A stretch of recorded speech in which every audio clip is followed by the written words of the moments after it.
ਤੇ ਸ਼ਰਮਾ ਜੀ ਜਾਂਦਿਆਂ ਦੀ ਗੱਲ ਕਰੀਏ ਜ਼ਿਮਨੀ ਚੋਣ ਨਤੀਜਿਆਂ ਦੀ, ਇੰਡੀਆ ਗੱਠਜੋੜ ਨੂੰ 4 ਤੇ ਕਹਿੰਦੇ ਭਾਜਪਾ ਗੱਠਜੋੜ ਨੂੰ 3 ਸੀਟਾਂ ਦੀ ਜਿੱਤ ਮਿਲੀ ਹੈ ਜੀ। ਬਿਲਕੁਲ ਜੀ, ਇਹ ਜ਼ਿਮਨੀ ਚੋਣਾਂ ਸੀਗੀਆਂ 6 ਸੂਬਿਆਂ ਦੀਆਂ 7 ਵਿਧਾਨ ਸਭਾ ਸੀਟਾਂ। ਹੂੰ 7 ਵਿਧਾਨ ਸਭਾ ਸੀਟਾਂ ਨੇ ਤੇ 7 ਦੇ ਵਿੱਚੋਂ ਭਾਜਪਾ ਦੇ ਹਿੱਸੇ 3 ਆਈਆਂ। ਜੀ। ਇੱਕ ਤਾਂ ਯੂਪੀ ਦੇ ਵਿੱਚ ਜ਼ਿਮਨੀ ਚੋਣ ਹੋਵੇ, ਹੂੰ ਸੱਤਾਧਾਰੀ ਧਿਰ ਜੋਗੀ ਸਰਕਾਰ ਹੋਵੇ।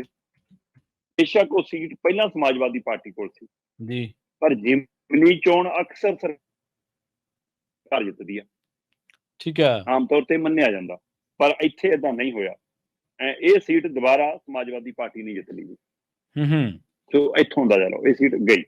ਦੂਸਰੀ ਇਸੇ ਤਰ੍ਹਾਂ ਜੀ, ਦੂਜੀ ਸੀਟ ਆ ਮੇਰੇ ਕੋਲ ਪਈ ਆ, ਝਾਰਖੰਡ ਦੀ ਸੀਟ ਸੀ ਜੀ। ਠੀਕ ਹੈ ਨਾ, ਝਾਰਖੰਡ ਦੀ ਸੀਟ ਦੂਸਰੇ ਨੰਬਰ ਦੇ ਉੱਤੇ ਜੀ, ਮਤਲਬ ਕਿ ਇਹਦਾ ਵੀ ਜਿਹੜਾ ਉਸ ਦਾ ਸਥਾਨਕ ਦਲ ਸੀ ਉਸੇ ਨੇ ਜਿੱਤੀ, ਜਿਹੜਾ ਇੰਡੀਆ ਦਲ ਦਾ ਹਿੱਸਾ ਹੈ। ਜੀ ਜੀ। ਤੇ ਇਸੇ ਤਰ੍ਹਾਂ ਜੀ ਕੇਰਲਾ ਜੀ, ਕੇਰਲਾ ਦੇ ਵਿੱਚ ਸੀਟ ਬਰਕਰਾਰ ਰੱਖਣ ਚ ਕਾਂਗਰਸ ਕਾਮਯਾਬ ਹੋ ਗਈ।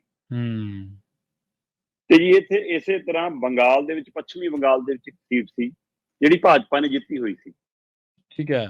ਉਹ ਮਮਤਾ ਨੇ ਖੋਲੀ ਜੀ ਉਹਨਾਂ ਦੀ। ਅੱਛਾ। ਹਾਂਜੀ। ਤੇ ਇਸੇ ਤਰ੍ਹਾਂ ਮਤਲਬ ਭਾਜਪਾ ਇੱਕ ਸੀਟ ਹੈ ਤ੍ਰਿਪੁਰਾ ਦੇ ਵਿੱਚ, ਉਹ ਉਹਨਾਂ ਨੇ ਮਤਲਬ ਕਿ ਖੱਬੇ ਪੱਖੀਆਂ ਤੋਂ ਖੋਈ ਹੈ ਜੀ। ਚਲੋ ਇੱਕ ਸੀਟ ਇੱਥੇ ਖੱਬੇ ਪੱਖੀਆਂ ਤੋਂ ਇਹਨਾਂ ਕੋਲ ਆ ਗਈ। ਇਸੇ ਤਰ੍ਹਾਂ ਤ੍ਰਿਪੁਰਾ ਚ ਜੀ ਭਾਜਪਾ ਆਪਣੀ ਸੀਟ ਬਚਾ ਗਈ। ਇਸੇ ਤਰ੍ਹਾਂ ਉੱਤਰਾਖੰਡ ਚ ਜੀ ਸੀਟ ਬਚਾ ਗਈ ਭਾਜਪਾ ਆਪਣੀ, ਜਿੱਤੀ ਨਹੀਂ, ਬਚਾਈਆਂ ਨੇ ਸੀਟਾਂ।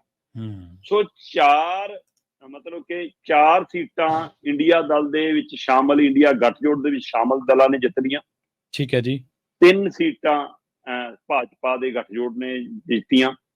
ਸੋ ਕੀ ਇੰਡੀਆ ਗੱਠਜੋੜ ਆਪਣਾ ਰੰਗ ਦਿਖਾਉਣ ਲੱਗ ਗਿਆ ਕਿ ਜਿਹੜੇ ਡਰ ਤੋਂ ਇਹ ਨਾਮ ਬਦਲਣ ਨੂੰ ਫਿਰਦੇ ਨੇ, ਉਹਨਾਂ ਤੇ ਸਵਾਲ ਖੜੇ ਕਰਦੇ ਨੇ, ਕਿ ਉਹਦਾ ਅਸਰ ਦਿਖਣ ਲੱਗ ਗਿਆ।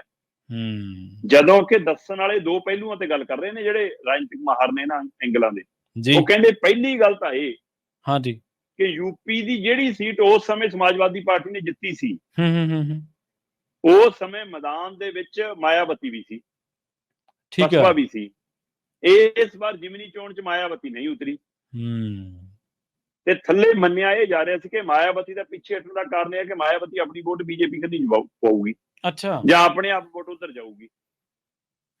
ਪਰ ਕੀ ਮਾਇਆਵਤੀ ਦੀ ਬਹੁਜਨ ਸਮਾਜ ਪਾਰਟੀ ਦੀ ਵੋਟ ਬਸਪਾ ਨੂੰ ਜਾਣ ਦੀ ਬਜਾਏ, ਬਸਪਾ ਵਾਲੀ ਵੋਟ ਭਾਜਪਾ ਨੂੰ ਜਾਣ ਦੀ ਬਜਾਏ ਫਿਰ ਸਮਾਜਵਾਦੀ ਨੂੰ ਪੈਗੀ?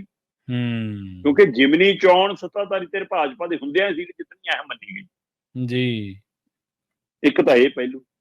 ਦੂਸਰਾ ਪਹਿਲੂ, ਇਸ ਮੌਕੇ ਇੰਡੀਆ ਗੱਠਜੋੜ ਦੇ ਵਿੱਚ ਜਿੰਨੇ ਸ਼ਾਮਲ ਨੇ ਉਹਨਾਂ ਨੇ ਇਹ ਚੋਣਾਂ ਮਿਲ ਕੇ ਨਹੀਂ ਲੜੀਆਂ। ਅੱਛਾ। ਜਿੱਥੇ ਜਿਵੇਂ ਜਿਹੜਾ ਸੀ ਉਵੇਂ ਹੀ ਲੜਿਆ। ਠੀਕ ਹੈ। ਉਹਦੇ ਬਾਵਜੂਦ ਵੀ ਜੇ ਉਹ 4 ਕੱਢ ਗਏ ਤਾਂ ਇਹਦਾ ਮਤਲਬ ਭਾਜਪਾ ਨੂੰ ਸ਼ੀਸ਼ਾ ਦਿਖਣਾ ਸ਼ੁਰੂ ਹੋ ਗਿਆ।